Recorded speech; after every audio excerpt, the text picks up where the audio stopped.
So welcome back to the channel. I appreciate you guys showing up.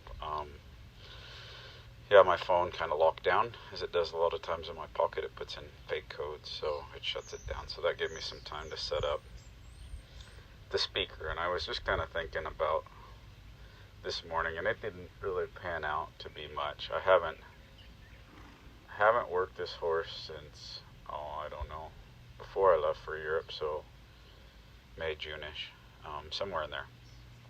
And he tends to get pretty tight, so I wanted to film that. But one thing I don't think I've ever done with him is just saddle him and turn him loose in there, and really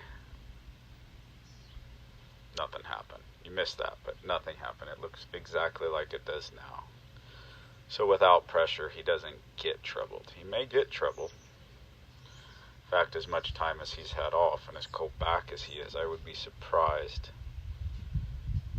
super pleasantly surprised, if you will, though, but I would be surprised if he doesn't get troubled. I would like to stay this side of trouble.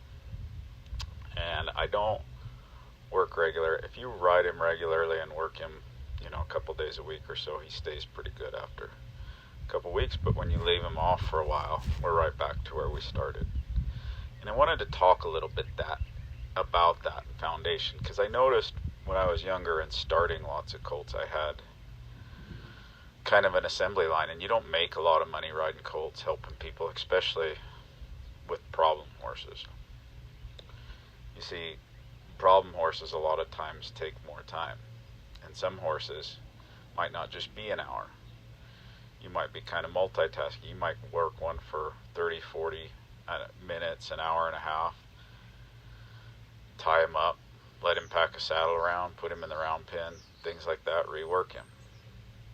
But I noticed a lot of times you free them up, they get good, you ride them. When you ride them, you put them up. Well, pretty soon I noticed when I was younger, a lot of times we work on that so much that it becomes kind of a pattern of where that first 10 or 15 minutes kind of become recess time.